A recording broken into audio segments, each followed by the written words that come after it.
my fellow ink drinkers, welcome to Dark Violet Dreams, where I share my love of books, movies, and other deliciously dark delights. Today I am doing check-in number 1 for the holiday Hell-A-Thon, hosted by Kelsi at Slime and Slashers. If you're not familiar with her, I highly recommend checking out her channel, subscribing, interacting with her. She is the sweetest, she's the most creative person. She's super inspiring for me and the whole community. She is amazing, and she creates the most fun, nostalgic, joyful events. So definitely check her out and join in if you'd like to, because this is a super laid back event and I am super appreciative of that. Some people have made TBRs for this. Some people have planned out their activities and their movies and things like that. And I think that's amazing. But I am kind of in the frame of mind where I am just taking it one day at a time.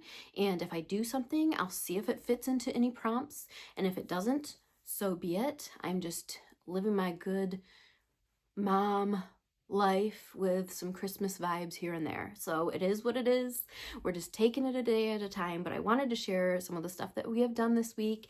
If I forget to share anything, no biggie. If I forget to mark anything down, no biggie, because it doesn't really matter what team I end up on. Oh, that's the thing. So there are teams, Team Krampus and Team Santa, and then some people may fall into the middle somewhere and land on Team Elf. So basically, whatever you read, watch, or your activities fall either on the naughty or the nice list, without judgment, of course, as Kelsi likes to say.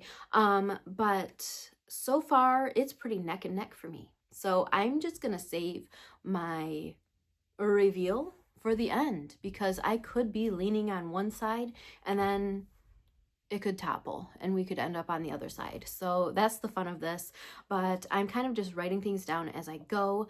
Kelsi's got some amazing printables and all sorts of resources for you, so definitely check out her channel. She's got a Discord and Instagram page and all sorts of stuff. So connect with her for sure if you'd like to participate.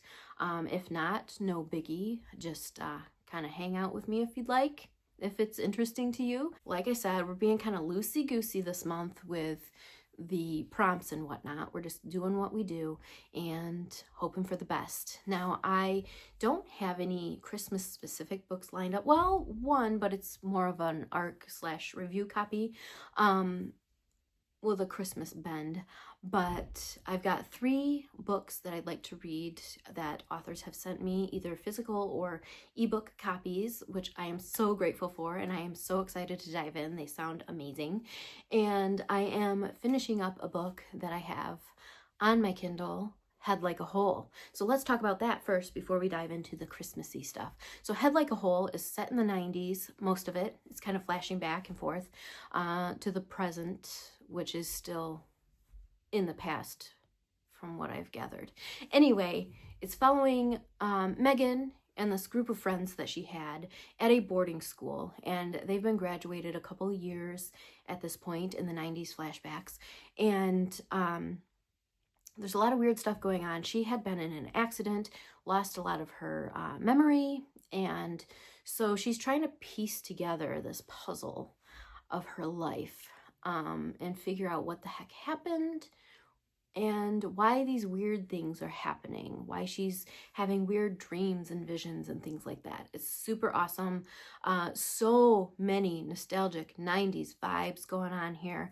I have taken time to read while listening to a 90s alternative playlist, which is kind of distracting, to be honest. I do much better when I'm reading in silence, so I don't make much progress because I'll be stopping and watching the videos or singing along, but I've had a lot of fun with it. So I'm excited to see what happens. I've got a couple hours left in it, I think, so hopefully I'll get it done tonight and I can report back to you. So let's talk about the books I've been reading with my kids, because I like to include my kids in these events. The first is The Night Before Christmas, and it's got beautiful illustrations. Yes, it's that classic poem that we like to hear. Here are some illustrations. I can't see, but hopefully you're seeing it. So that was lovely. That's something that we like to revisit often, even when it's not Christmas. The other book that we finished is called Snow Monsters Do Drink Hot Chocolate, and it is a Bailey School Kids junior chapter book. So we've got some Bailey School Kids books. These have some illustrations in them. There's not as many words. It's designed, I think, for like 2nd grade, but I mean, my 4th grader enjoyed it. My 1st grader enjoyed it. I was reading it aloud with them. It says, it's snowing and snowing and snowing. Will the snow ever stop? Or does that wild snowboarder have something to do with it? Super cute. Highly recommend. I grabbed the wrong I Spy book because we have several. This is a seasonal I Spy book that we enjoyed for something in the fall. I've talked about it before. I don't know if I talked about it on here or just my other accounts, but the one that we actually read is a Christmas I Spy book, so I will put that picture up here. This does include some Christmas themed pictures, winter, whatever, but essentially you are looking at these pictures and trying to find hidden items, and there are poems at the bottom that list out what you're supposed to look for. Shelby is amazing at that. She does this even when we're looking at a book that has nothing to do with search and find type activities. She just loves it. So, and she's amazing at it. So we've been enjoying that. And we're also reading The Barn and the Book, which is a book that we received signed, I think a couple years ago. We started it.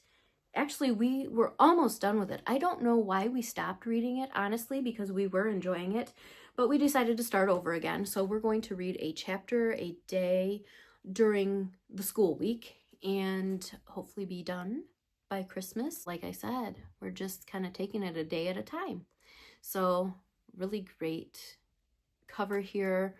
Super sweet. I will read the back to you if you're interested in reading this with your kids or yourself. It is religious, so if you're not interested in that, fair warning, there's a lot of religious type stuff in here.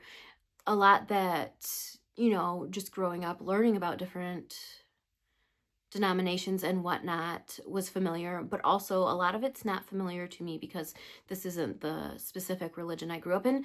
But, you know, I think it's good to open your mind, read from people of different beliefs and whatnot. Sam wants to know if animals, especially Saucer,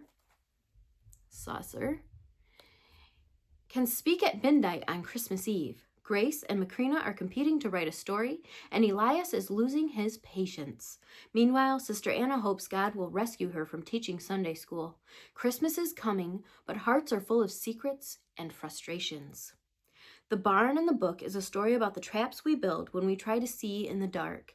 We tumble into trouble and confusion on our own, but God can steer us clear of our traps and shine his kindly light into our darkness.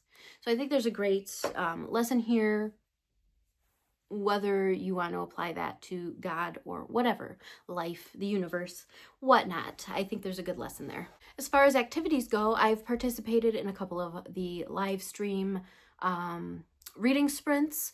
The first was the opening ceremony for this event on Kelsi's channel, and then the second was on Kat's channel, which was a lot of fun. I feel like I was super productive with that one, and I stuck around a lot longer with that one. I did have to go before the very end, but I so enjoyed it. I got some laundry done, I cleaned my room, I had some lunch, and I also got a little bit of reading in. So I really appreciate those sprints. They just motivate me to get stuff done, even if it's not reading. So thank you to both of you for hosting these sprints. You guys are so sweet. It's so much fun to listen to your conversations and kind of participate in my own little way, or just listen if I'm not able to comment or contribute to the conversation. But I appreciate both of you so much, and I love both of your channels. If you guys are not subscribed to Kat or Kelsi, I will have their channels listed below. Kat hosts reading sprints every Wednesday, and it's a lot of fun because she adds some extra fun little games and whatnot in the mix, and just makes it a joyful time of fellowship and community and reading, of course, or productivity. I also had a fun little Christmas coffee. Now, usually I make my own coffee at home because I'm a cheapskate, but the hubby was so sweet. He had a buy one, get one coupon, so he grabbed us both I think it was peppermint stick coffee. I think that's what they call it at Big B. But it was so big that I split mine with one of my grown kids, and it was a nice treat. It felt like dessert. It felt so fancy, and really did put me in the Christmas spirit. So it gave me all the warm, fuzzy, Christmassy feelings via a frozen drink. I also decorated my shelves. I say that there's not much to show you. There's a couple things up there, but I've got like this little candle here that I won't light. I'll light it somewhere else. I will not light candles on my shelves. We do not have any open flames near my books. I also have this candle over here that I don't light. It's just pretty. I mean, I've lit it before, but just not here. And then I've got these really big ornaments. There's like a set of 4 that I've kind of scattered throughout, and I don't know, I've got my lights. So I made it somewhat festive in here while remaining spooky like I like to be as well. Of course, I've been listening to holiday music. I love the old school holiday music. Okay, back in the day, I did love me some NSYNC Christmas music as well. Some Amy Grant and things like that. Michael Bublé, that's really nice, and like, it just gives me joy and puts me in the Christmassy mood. But also, to cater to my preferred musical taste, I have also been listening to the August Burns Red Christmas album, and love it. I love it. I have also sent some letters to friends and family, just a handful. I think I sent like 6 letters maybe, and I'd love to send more. I'm just kind of limited in what I can do for others at the moment, so I thought, you know, handwritten letters. I am a words person. That's like my love language, and so I thought I'd just send some words of love and encouragement or whatever to a handful of people. So those have been sent, and they actually fit a prompt, so yay. Accidental prompt check.